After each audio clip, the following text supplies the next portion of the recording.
from Newlands House Gallery in Petworth. I'm Nicola Jones, and I'm delighted to welcome you all back again for the last in our webinar series with Ellie Stathaki, Ron Arad, Simone de Pury, and Thomas Heatherwick. Ellie, good evening. Hi, good evening, and good evening to all. Thank you for joining us. My name is Ellie Stathaki, and well, first of all, I would like to extend a thank you to Newlands House for offering us this platform to have this lovely discussion today. And now I would like to welcome everyone, the audience, our amazing panel, to what I hope will be an interesting discussion about architecture, art, design, the space in between, and hopefully the point where all of the different disciplines meet.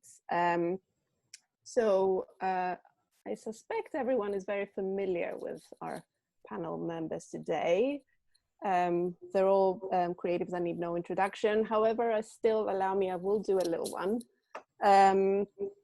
So with us today, we have Thomas Heatherwick. Hi.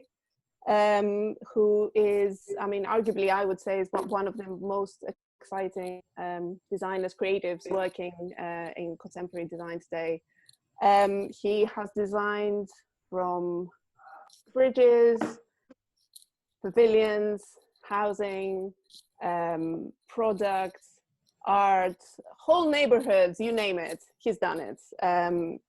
He's innovative, his designs are fun, and on top of everything, he also makes everything look very easy and effortless. So then we have Ronaret. Hi, Ron, who is obviously, you know, industrial designer, architectural designer, artist, arguably an icon of 20th and 21st century design.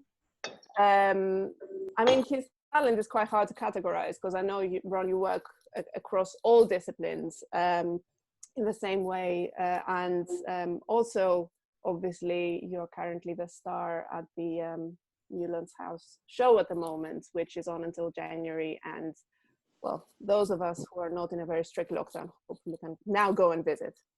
And then, of course, we have Simone de Pury, last but not least. He is, Simone is the artistic director at Newlands House, but also well-known art auctioneer, dealer, all-around art expert extraordinaire, and I'm very much looking forward to his insights tonight. So as you see, we have a very cross-disciplinary panel, and I think this will set the tone a little bit and the theme for our discussion later. I think, so in terms of how I think the talk will be structured, I think I would like to invite Thomas first, then Ron, to talk a little bit about one of the kind of recent projects, just to set it off and set the theme a little bit, and then we can talk a little bit about those and themes that arise from them. And I'll start with Thomas, who I believe might is going to take us to New York. Okay. Yeah, I'll. We might need you to allow us to screen share. It says at the moment the host has disabled me to share. What? I'm sure we can fix that in the background.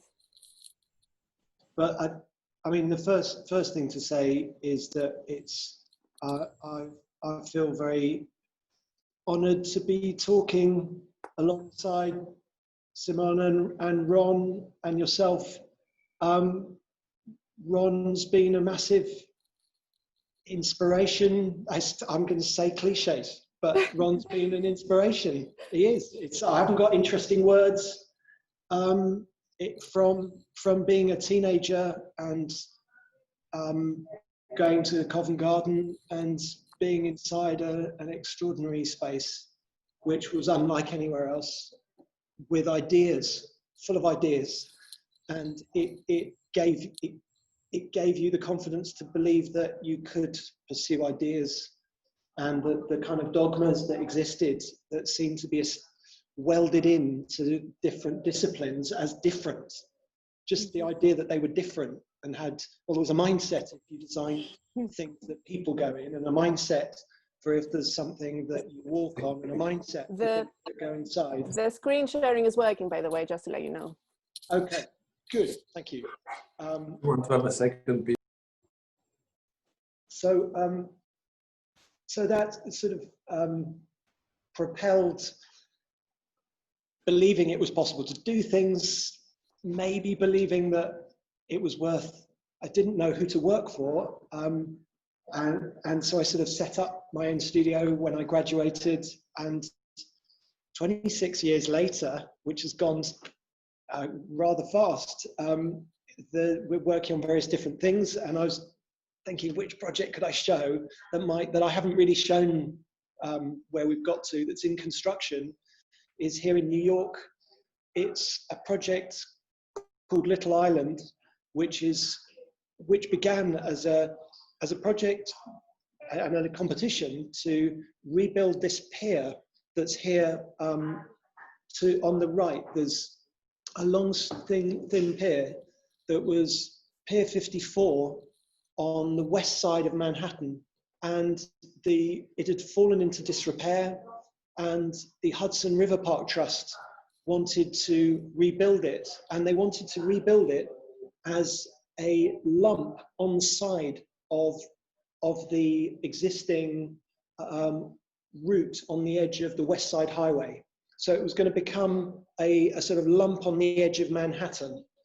And then they were looking for a piece or something on that to frame it as a place for performances, and whether that be music or theatre. And when we were invited into this competition, we were sort of thinking about the amazing heritage of how Manhattan had all these fingers sticking out of it. And the idea there was a sort of Manhattan as this shape, but actually it sort of had prongs reaching out into the water. And Pier 54 that needed rebuilding was actually where the Carpathia landed, which was where Titanic was supposed to have docked when that tragedy happened. And so New York and Manhattan here was highly industrial. And so bit by bit, these piers have fallen into disrepair. And a number of years ago, the Hudson River Park Trust was set up to turn the old piers into public space. And that was really interesting to us. But I remembered going to New York, my great aunt lived there, and always liking seeing these prongs sticking out of the Hudson River, like arms reaching out. There's something sort of animated about seeing these. And so it seemed the idea of slamming a deck on top didn't quite get us. And so one of the main thoughts was, instead of making a bigger lump of Manhattan, the exciting thing about a pier is not being on the land, is going across and getting over the water. So we proposed that instead of doing that we didn't do a thing on this lump of land, we just made a very simple rectangle and pulled it as far away from the main body of Manhattan as we could, and aligned it with the street grid of New York.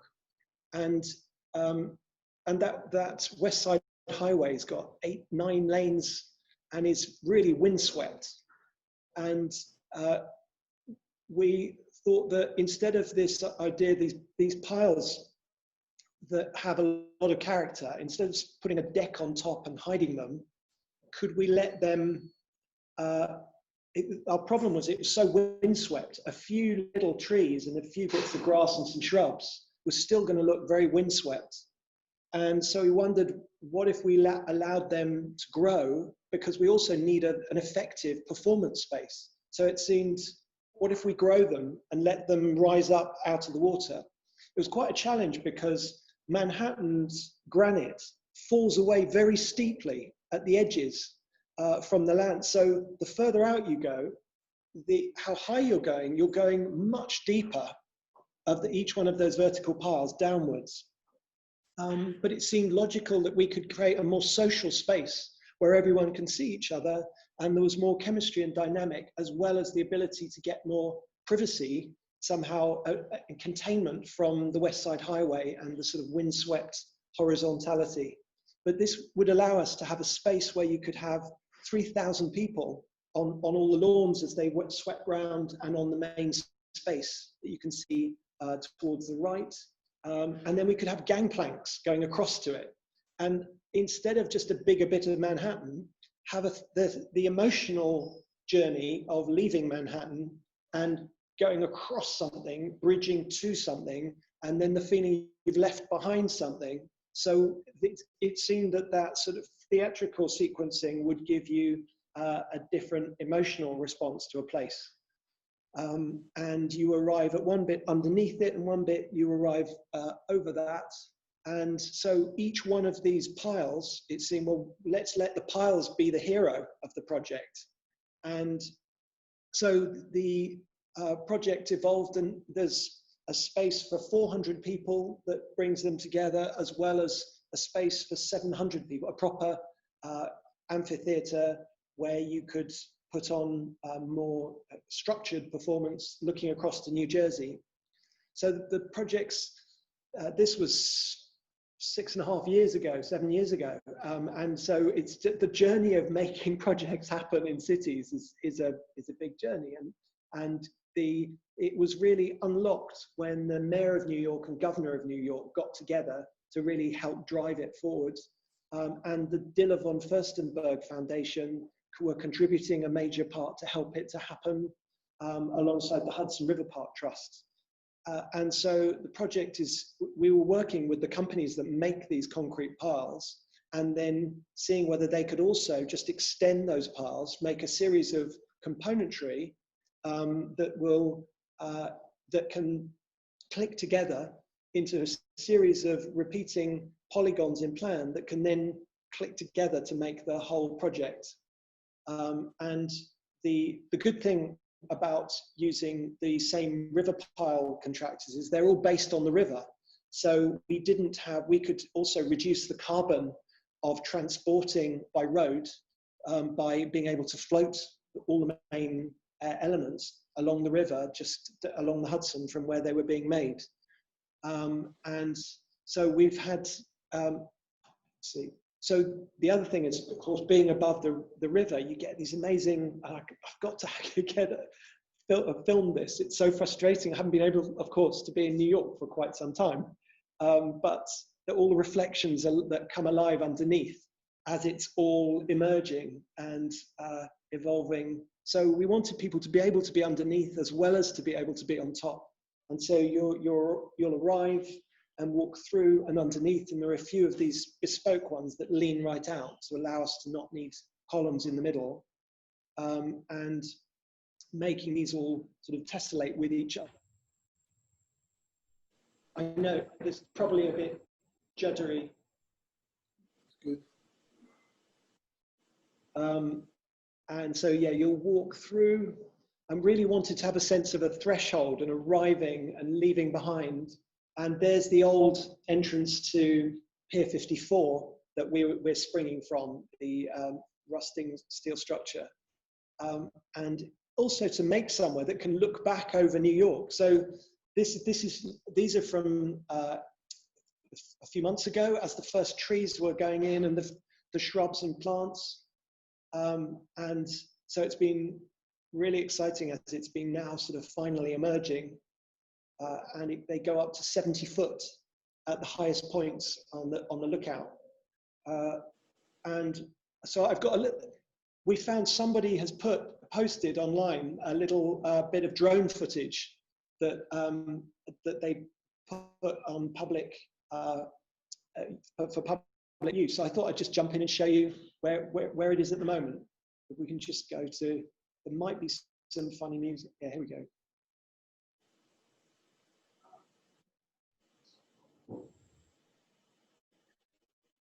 So yeah, what you're looking at here, whoops, I'm sorry, I'm just jumping around to try and find the right bit, is the project. It's got 35 species of trees, 65 species of shrubs, and 270 types of grass and perennials and vines and bulbs. And the Hudson here has 70 species of fish, and like it was very getting permission to build a structure like this was a really big thing, and it was exciting as we were things like there are such a thing as boring sponges. So the boring sponges we had to do a whole report on to show, and actually what it turned out as that actually these 120 piles that go in form their own amazing habitat for all the mussels and barnacles and river life to cluster on and around. And by lifting it up, it also meant that we could get more light in underneath into the river. So there are these accessible paths that take you up and around to every part of it. And we've been just working with the trust and with the foundation on making just a whole family of different places, quite relaxed, and how we could make just as many different places to discover. And it's sort of like snakes and ladders. So there's the snaking routes, but then there are shortcut steps that can jump you through from one part to another part. And then there are occasional rips where it rips apart, where you can suddenly see through and get unexpected glimpses. And there's been, being in the heart of New York, there've also been some incredible advisors helping us really get from the world of theatre and street dance and film and music, and I think most performances will be free for everybody, and we mocked it up as well in New Jersey, so that was really interesting, getting like gigantic poles and mocking up the whole topography with ropes to get the real sense of the shape of this and the views and vistas, and then going around on a cherry picker to make sure it could all work. And so that was, I just thought I'd maybe throw this as a contribution into the mix. Amazing. I saw it in New York about a year ago. I saw it. What is it? I didn't know it was you. Then I found out it. But amazing. It looks like you haven't given up after the London Bridge. I think it's sort of maybe you're sort of. There is a bit of an echo of the Garden Bridge. I completely agree, and I like it between. It's a sculpture, it's a place, it's a park, it's a performance space. You know, it is a little bit of everything, and it's a bit of a, you know, kind of, it makes you curious, it makes you want to go, and maybe it's just the thing that, you know, we want to visit after, you know, once we'll be able to kind of. It's nice to see how the frustration from one project outcome is poured into something better or something. Yes, I must say I was inconsolable when the Garden Bridge did not materialize, and I didn't know anything at all about your project of Little Island, but just having seen what you showed us now, Thomas, I'm incredibly excited, and it's so wonderful, and it really is in a way growing out of the Garden Bridge. It's more exciting, more amazing, and it's quite fabulous that it is taking place at that particular spot where already, if I'm not mistaken, it's where the High Line is. And you mentioned Jan van Furstenberg, and she did play a key role already for the High Line being built and developed in the first place. Yeah, I mean, they started totally independently at roundabout sort of similar times. This didn't happen afterwards. You know, they were happening concurrently. And, you know, one city got over itself and made one of them happen, and one of them, it got stuck in politics, and so much harder to make it happen. But so it's the nature of architecture sometimes. But, you know, you don't have a right, you know, projects when they're engaged in cities like this, they are, all you can do is advocate as a person. You're just advocating, trying to help something to happen with no, you don't have a right to build anything. It's whether the time is right and something can really kind of go through to the next stage. But you can I mean, I think we should also acknowledge making projects is really, really hard. It's really, really hard. And the percentage of projects that are thought about and actually finally happen they're very different from each other. And so, you know, the percentage of things we work on that finally get built, it's, you know, they're different things, but you have to use every bit of energy you've got to try and think of what are the things that can help things to happen. And I'm very interested. That seemed to me when I was studying and going into like the Architectural Association bookshop, the most incredible books full of incredible visions of the future, none of which happened. And so it seemed like, how do you find, and then also you go, I was critiquing on some courses, and you know, they would be doing totally abstract things, making a project on the moon, on the side of a crater. And I found reality very exciting in the world around us. I felt creativity didn't need to be in an abstract world. So I've always been interested in how the real world, and that's where I suppose I was inspired by Ron's connection to making, the ideas that seemed so impossible to happen. You were making, and it felt that making of amazing, I think there was an idea that if you make things, you will not be able to imagine as much because you'll get stuck as a maker. And I sort of felt that the counter to that can also be true, in that it can inspire you sometimes more to things that can be made. It's a balance. I think it could be both. And I mean, on that respect as well, like, you know, one of the projects that I wanted Ron to kind of talk about a little bit now, if he wanted, is about, it kind of is, brings in a whole kind of other layer to this kind of playfulness of making and creating spaces. And I know it's quite dear to his heart and new and recent. And I was wondering, Ron, if you could talk to us a little bit about the Violin project. To bring some music into the conversation, and, you know, just add a completely new layer to it, which I think is really fascinating. Do I share screen now?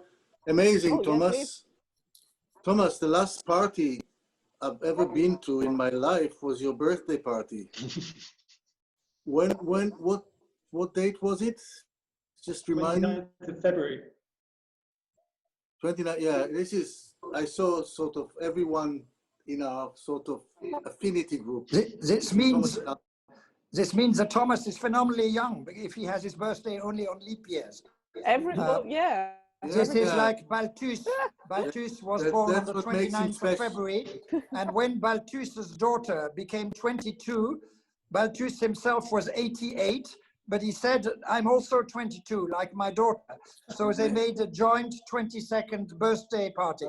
And so, Thomas, you are so young, and I'm really impressed that you're born on the 29th of February. Well, my birthday is actually the 17th, but we managed to wangle the 17th. Okay. You're still a very young guy.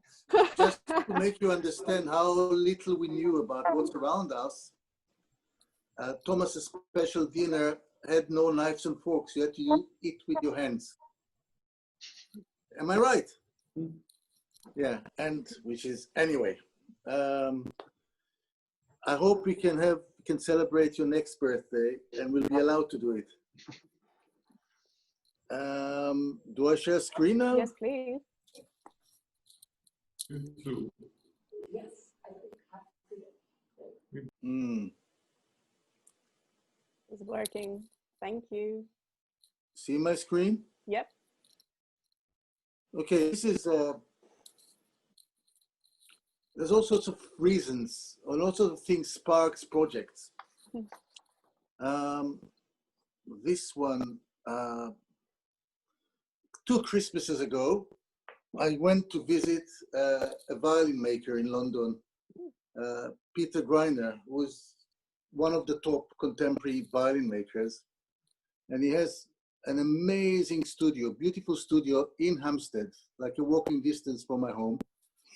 And I remember going there and remembering that I had at home for almost 50 years this piece that I used to call a one-string cello.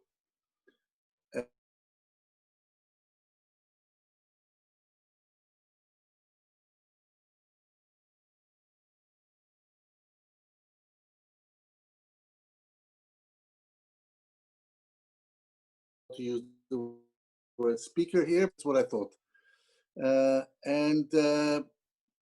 The idea was to do a quartet that plays without you seeing the musicians. I thought of putting actuators, like normally the sound of a Stradivarius or an Amati or Guarnerius is the strings make through the bridge, makes the sprut and the maple vibrate, and they're connected to each other. And I thought I can hide an actuator inside the instrument and have the music played from somewhere else. And so I explained that idea to Peter, and I demonstrated some stuff to him, like putting the vibrators, I'll call them now, on the string. And I told him, look, of course, we come from visual art. We don't expect it to sound like what you expect. And he looked at me and said, it will sound just like the real thing. You know, just like he didn't. What he really was upset is that I called the one-string cello a cello. This is not a cello. Anyway, another thing that maybe is relevant is that the BBC World Service, they have a program called In the Studio, where they ask to follow a project that I'm just beginning, and I don't know how it's going to end. And this was the perfect project for it. The quartet, I mean, it was always so important. It was very important to me not to use my chairs. This is back to your other discussion, Ellie, about boundaries between disciplines. I know that if I use my chairs, people will talk about design, and they won't talk about music, they won't talk about art, they'll talk about design. So it was very important to me to use Swiss chairs that I just didn't want the discussion to divert to the wrong place. But later, I'll show you. This is one of the first experiments. Can you hear me? Can you hear the music? Yes. All right, and we'll just bring in the cello now.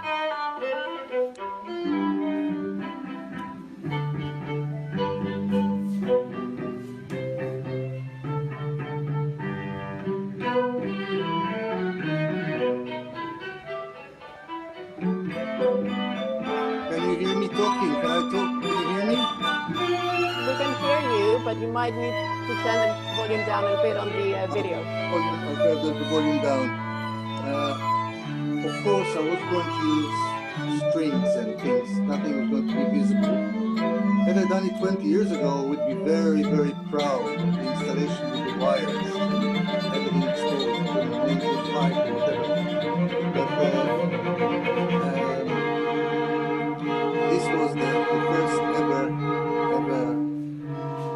experiment. I had to ask a friendly quartet in America, the Pacifica Quartet, to record for me separately, each instrument Ron, separately. I think you might have to turn the volume down a bit on the video, because I I'll can't move hear on. you very well. Yes, that's better. Okay.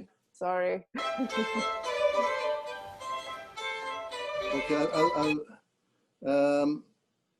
I asked the friendly quartet, the Pacifica Quartet, I asked them to record for me a quartet, but each one is in a separate space.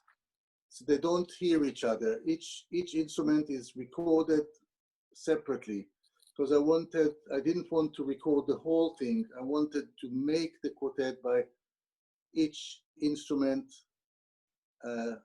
doing its part, and then we are there together.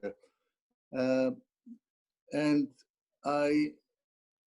because I had this amazing contact with Peter, I could play with the violins. I mean, each one of them has inside it has the vibrators or the actuators, and you can connect to them with Bluetooth, with Wi-Fi. There's lots of other things, let me tell you, a Stradivarius sounds like a Stradivarius, and a Guarnerius sounds like a Guarnerius.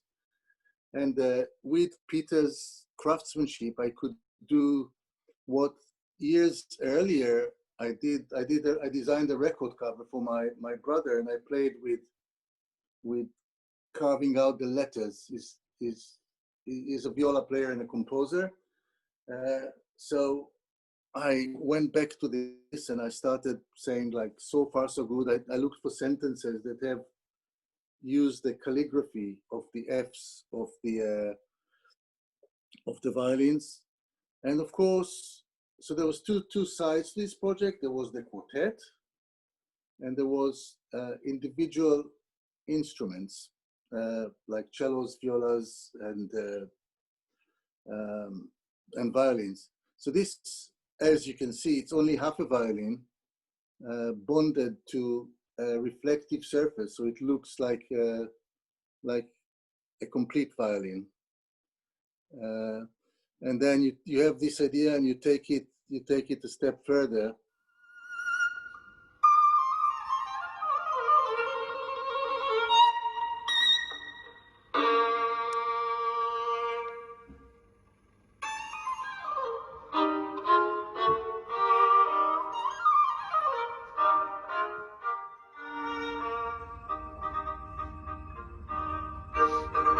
So this piece is a wall piece that you can roll. You can have the violin lying down at the bottom of the wheel, or at the center top.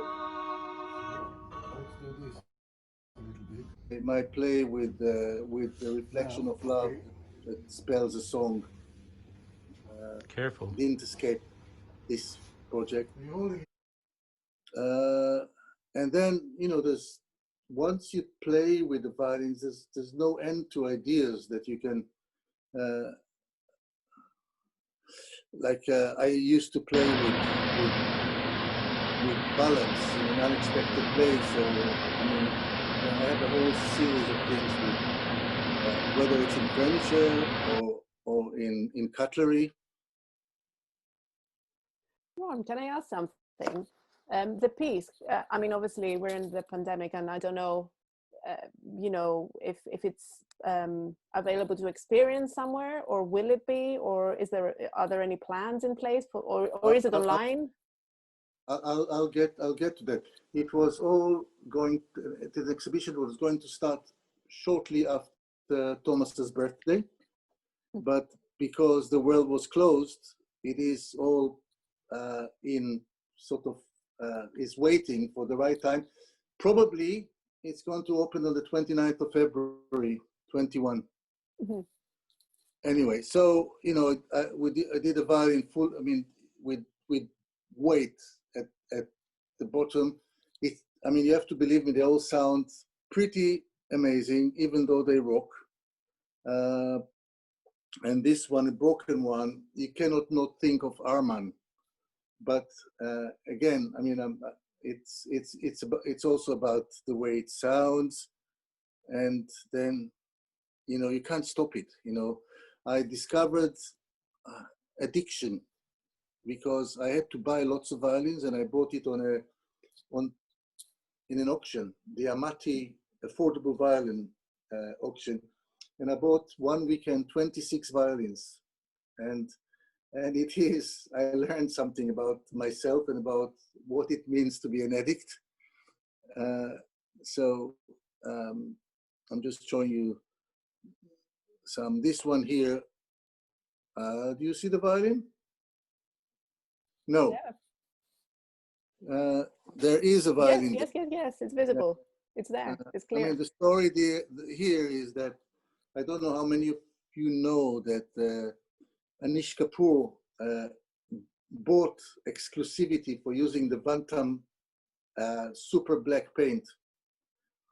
I didn't know this. Sorry? I didn't know this. Huh. Yeah, I mean, and it was in 2016. Then I saw a picture of Anish sitting on one of my chair, and I photoshopped it black, and I said, Anish, shall we paint it? Shall we do a black one? And he says, no, it's not ready, it's not possible. Okay. Now, for this project, I wanted to do a super black violin. And so you don't see it. You'll see later that it says, I carved, heard but not seen. You know, and I said to Anish, I'm sure it's ready now. Can I have enough paint to paint the violin? And he wrote me saying, oh, I hope all is well. It's not paint, so it's impossible. So I use this. Then I discovered that there's a really interesting company called Culture Hustle, and they produce this paint. And if you go to the website, the first thing you'll read is that they'll only deal with you if you are not Anish Kapoor, or if you're not related to him or working on his behalf. So the only white thing here in this violin, you don't see. If you look through the app, you'll see the email I got from Anish. So anyway, there's all sorts of things. This is a story, this is a cello that's called Pablo. It is, it's carved on it, if she dies, she dies. Because Pablo Casals, when he was 80, he married a girl of 20. And his doctor told him, Pablo, if I wouldn't tell you this, I wouldn't be doing my job. At a certain age, certain activity can be lethal. So Pablo said to him, if she dies, she dies. So here's, so this is Pablo Casals playing on a cello called Pablo. This is in the making.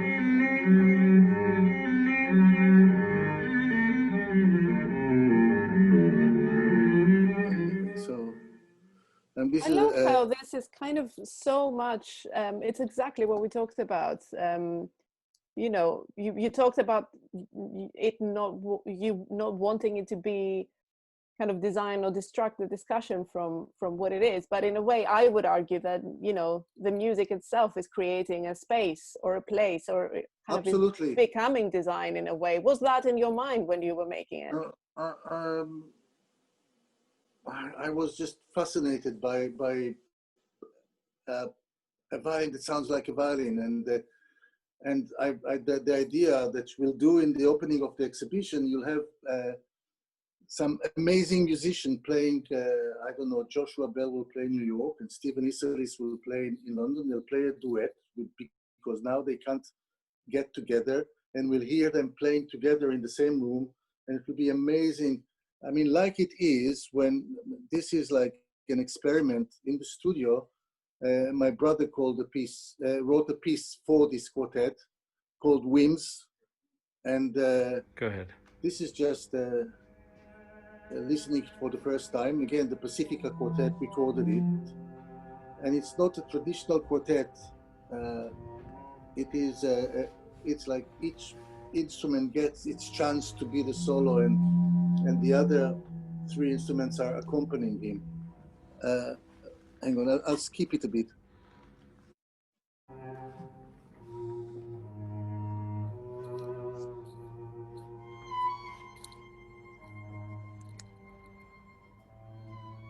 Anyway, I think it doesn't suit what we're doing now, so I'll move on, but it is, so this is, in the end, my confession, I think I had to use my chairs for all sorts of reasons. Material, the way they look, the way they do a really bland background. And as much as I try to avoid my chairs, in the end I could. Unavoidable. So, sorry? Unavoidable. Can I ask, I read on an interview you said at some point, I've read somewhere that you said that when you design a chair, you know when to stop or when it's done, when somebody tells you that it's comfortable to sit in. Yeah, I was wondering how that translates to a project like this, or to architecture, but especially art. How do you put the full stop there? How, you know, what makes you feel that it's ready to get out there?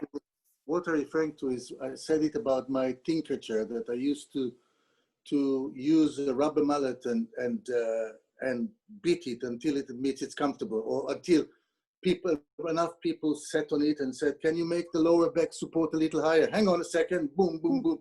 And then when the majority of people around me said, yes, it's comfortable, that's when I fixed it. It's not the case with something like that, because I mean, this was one of the first chairs I did. I think I know now what it takes to make a comfortable chair, but anyway, but yes, there's a lot of room for experimenting and things. But let me actually, yeah, go on. No. I mean, I have a couple of questions. Let's watch this, and then I have a question for Thomas and a question for Simon, if that's okay. I won't be long here. This is the first experiment. We did it in the roundhouse. By the way, the chairs are bonded to the violins and to the instruments. And the pleasure is to walk between the instruments. Normally, in Wigmore Hall, the quartet will sit very close to each other on the stage, and you're at the seat, and it comes to you as one.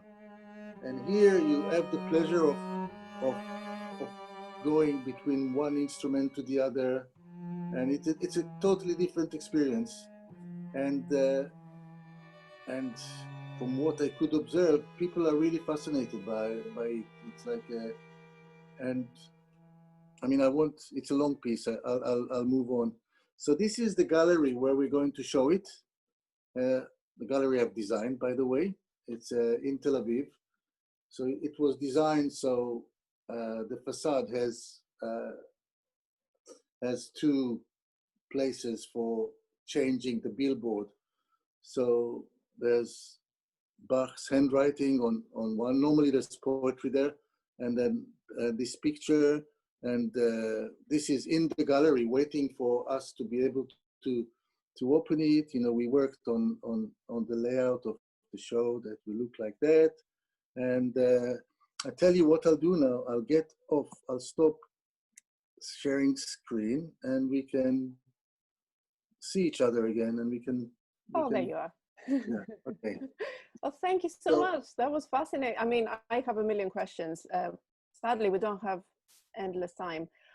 But let me start with one for Thomas. I mean, obviously, Ron's project inspires so much because, you know, it's design, it's art. I mean, one could argue something like that for your work as well. Often, you know, you create place through something that is like sculpture, but, you know, it's also, say, architecture. I was wondering if you, do you enjoy blurring kind of the lines between disciplines, or is that, do you see it as such even, or do you see distinctions?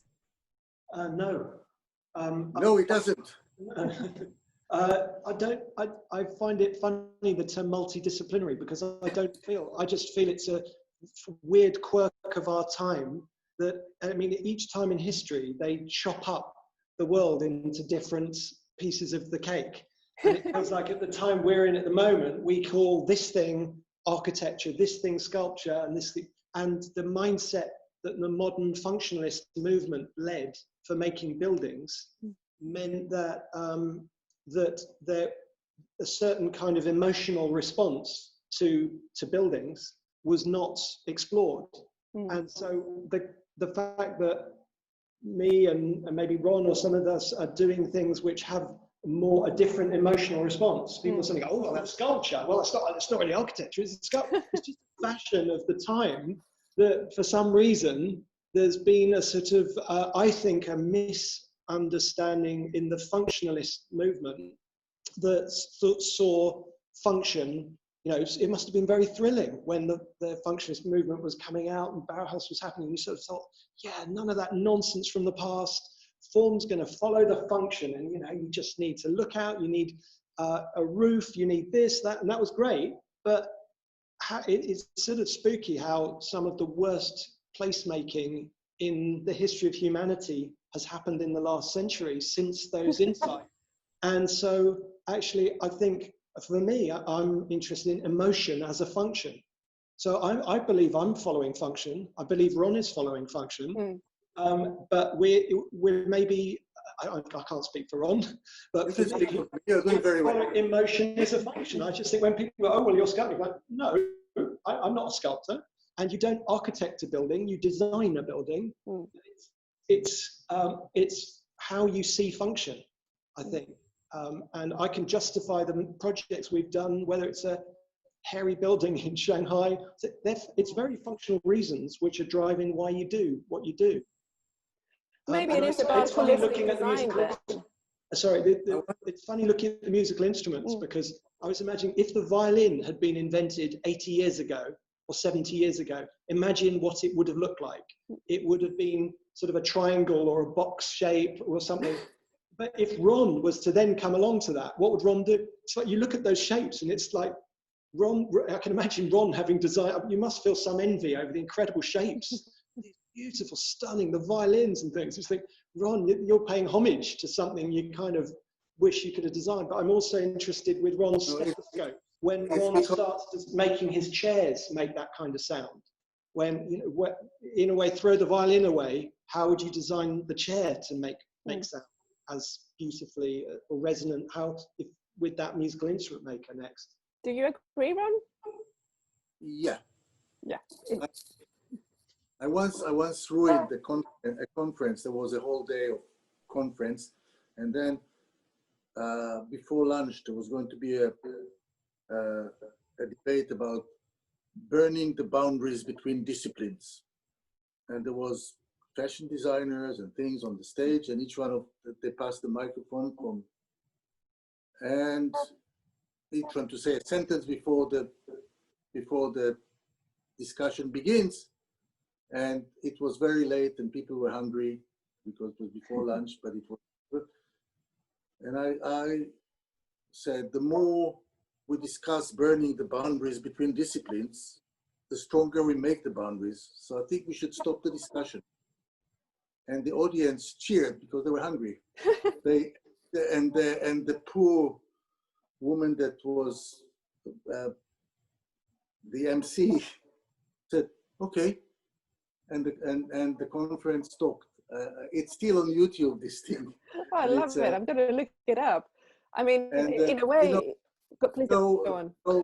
The show I did at the Pompidou Center at the moment I called No Discipline is because A, my temperament, I'm not very disciplined, and B, I don't need exclusive membership in any discipline. And you know, it's like you mentioned function. Oscar Wilde decided to try to describe art as something that it doesn't have any function. I think, okay, I can leave, I don't let him say it. But what he did say is that there's only two types of people in the world, charming people and tedious people. And I say that about objects that we look at, as charming and interesting object and as boring objects. And that's what I'm interested in. I don't really care if they're reviewed by the editor of The Guardian or by the architecture or by the design writer.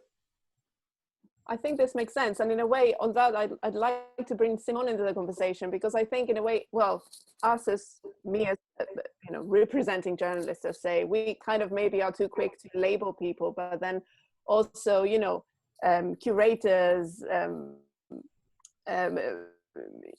you know, our direction, like Simone, we kind of maybe tend to push things one way or another. I don't know, Simone, what's your views in terms of cross-disciplinarity, let's say?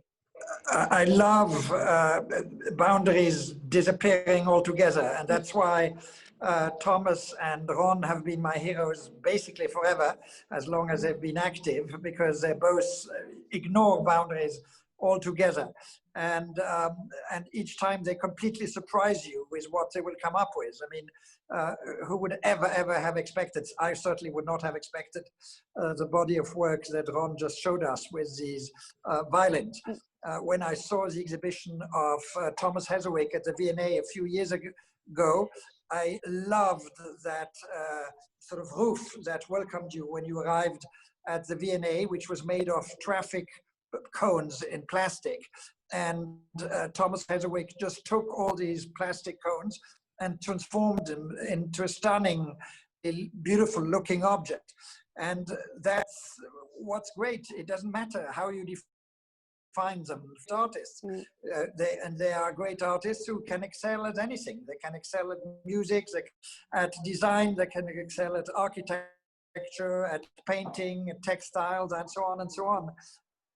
And it's in them. I just love the fresh approach they have to this boundless creativity that animates and inhabits both of them through and through. I completely agree. And you know what? Reading the comments now, I think our audience agrees as well, because they were just saying how inspiring they find the both projects. And, you know, Ron's music, especially during lockdown time, is like just the thing. And since it's almost 7:30, I'm going to pass to maybe, I'd say we take one question from the audience just before we close. Let me see what we have here. There is a question. Actually, there is, yes, okay, maybe I'll take two actually, because there's two interesting ones. So one starts with a question towards Thomas, asking about how did you manage to sort of schedule the project with everything going on, the pandemic and stuff, kind of remote working. And I guess I'm going to expand a little bit, and maybe everybody can tell us a bit about how I suppose the current situation affected your way of working, and has it affected the creativity at all? Has it, you know, hindered it? Has it helped it even? Thomas, maybe I'll ask you first, since the question was addressed to you, and then we can move on to Ron. Yeah, well, with big scale architecture projects, they are, you know, I'm here as if I've done it by myself, but actually you've got this vast team of amazing collaborators. I mean, you're sort of there in the middle, trying to amplify a group or bring a group together. But we've got absolutely amazing collaborators, and so the project is driving forward. But it's very frustrating not being able to be there. We've had one of our team has been there during the lockdown for quite a bit of the time, but we've also got the landscape designer Signe Nielsen. She's absolutely amazing, and she's been our collaborator through and through, and so we trust her enormously. So, and we're getting footage sent backwards and forwards, but it is a funny time. I mean, we've won a couple of competitions for projects, big projects, which I used to hate any architect who did a project and didn't ever go there. I used to think, that is just, how could you? That's just shocking. But in this time when you can't travel to certain places, you know, we've had to use the intuition, deep research, our team who are nearby, and we're working on a major piece of the city in Xi'an in China at the moment, and we managed to in a way, this funny time hot houses you together in a certain kind of way. It also means our collaborators and in different parts of the world and team members. We've got a little team in Singapore, team in China, who before felt a long way away and felt like here we are and they're just in the distance. Now, just like now, they sit alongside you, teasing you, telling you your idea is stupid, as they would if they were here. So there've been some positives to video conferencing, And I'm enjoying the main thing, which is that the impact that this is going to have on, now that everyone's together learned that you can end up staying at home for long periods of time. You probably most people, if they can afford to, are going to make their homes a bit better because they've realized things about their homes. And you can buy things, everything you need from home. You can watch most things you need to watch from home, listen to most things you need to listen to. You can do a lot of work quite effectively. Suddenly, why would you go out? Why would you go to anywhere unless it really connects with your emotion? So lazy placemaking, surely this is heading towards the death of lazy placemaking, which could be great, because in the past you had to go. And so, but now the intelligence of conversation from people who historically were hard-nosed property developers, hard-nosed city making, they've got to wind back and really think about human motivation. And that's interesting. That's a really interesting starting point in conversation. And you know, when Ron was saying, well, I divide the world of objects into boring and interesting, as if that's just Ron's taste. Actually, that's everybody. Everybody's like that. When people are looking through the newspaper, they're looking for what's interesting to eat, what's an interesting place to go, what's an interesting form of words to look at. Everything, it's actually being driven by human engagement. What makes you pull back? What pulls you in? 100%. I completely agree. Ron, what do you think? Oh, Ron's a bit frozen. Experimenting with being boring. Oh, you with us? Oops, no. Maybe I'll go to Simon then. Simon, would you? Do you have any thoughts? Yes, I do think that the current situation, while obviously clearly it is very, very difficult and has brought untold hardship on millions of people and will bring now consequences, disastrous consequences for the economy. But the creativity, I think, is flourishing as a result of this particular situation. And there is this saying, this German saying, which says, Not bringt Erfindung, i.e. necessity brings invention. And I think this is very much what is happening now. And generally, in all the contacts one has with colleagues in different parts of the globe, I feel that they're all more stimulated than ever and more creative than ever. And so I think out of this period, we will see extraordinary things coming out of it. Let's hope so. Ron, I think you're back. I'm back. Yeah, thank goodness. I can give a lecture for how good it was to be frozen and to be cut. And anyway, but look, we can all discover the good things about things. Time is different. It's only recently that I discovered that there's something that's called a weekend. Like in the early days of the lockdown, because you didn't have to go in and out. It doesn't matter if it was a Sunday but now weekends are back in my life. And that's amazing. I can report that cooking. Everyone, I'm the only one in this household with my wife, my daughters that doesn't cook. But cooking went to such a level. It was never like this before, and it's getting better all the time. And I do things that I wouldn't do without the lockdown. Like I completely was taken by working with company in Belgium that I can't wait for the next one. Sending it and then getting it back, and I don't know, carving marble in Almeria in Spain, or my piece at the Royal Academy now. It's a huge piece that says, I showed it last time. I saw it for the first time when it was on the wall.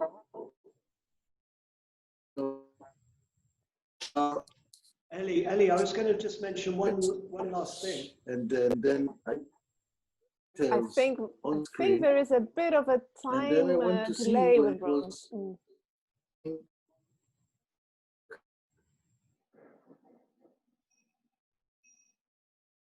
Ron?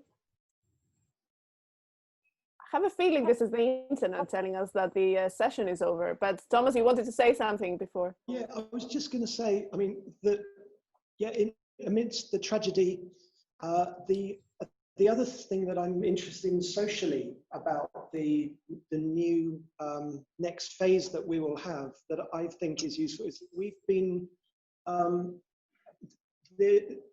in businesses and the workplace, later life has been something that's got squeezed out. So the idea that people retire at the age of 65 and they go away, or if someone is less physically able, they can't be in the workplace.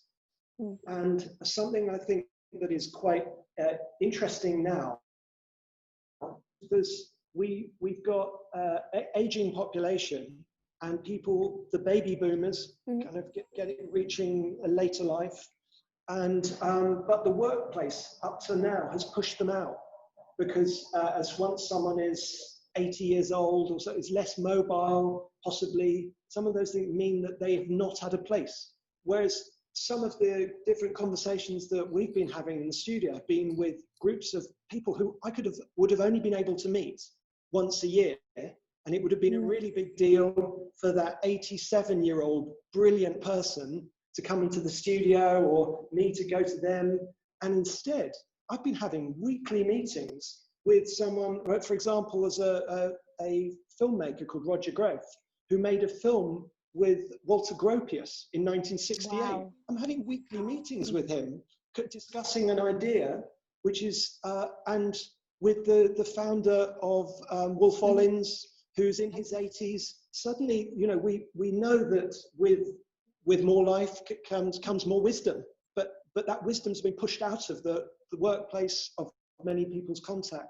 I think there are little things like this that can, I think, be reanimation for later life, folding back in to everyone. So I think there's that kind of thing. I think is also going to be interesting as society needs to reinvent how we think about later life, and people like baby boomers won't accept the care homes, you know, the rubbish way that older people get treated. As we've seen in the news with, so I thought I'd end on a downer. I meant to end on an up. Actually. No, I think I know what you're saying, and I'm going to maybe close this on hopefully an upper, is that while in a very tragic way, the pandemic has highlighted a lot of inequalities and issues there are, also in a way, I think it's kind of prompting us to become more equitable and more inclusive, and it has allowed us to be more inclusive in terms of flexibility and things like that. So I think there's definitely, you know, there's hope in the world. That's what I wanted to say. And thank you all very much. And I think I'm going to pass on to Nicola for closing. I don't know, can you hear me? Because I had problems. I don't know. Ron, I know. We could hear you up to a point. I think just the final bit cut. It's now still a little bit patchy. I think we have to say thank you to Maya Binkin for organizing the whole set of webinars. Absolutely. Absolutely. Maybe we can see her, and you know, on Saturday she's going to become a mother.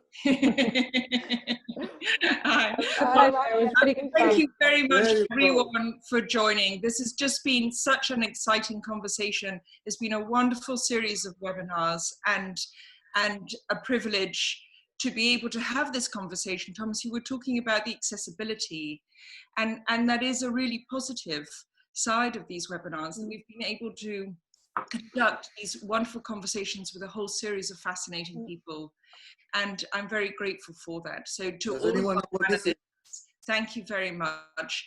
These webinars are available on YouTube, and the exhibition is continuing until the 7th of March. We're delighted to say, Ron, thank you so much. It is an absolute honor to be able to display your genius at Women's House. There's a quiz. Does anyone know what this is? Yeah, I think we've lost him again. Ron, have we lost you? I'll tell you. Never mind. You don't lose much. Okay. Thank you so much, and good night, and wishing you all the very best of the season. Take care. Have a good night. Thank Bye-bye. you. Bye. Bye.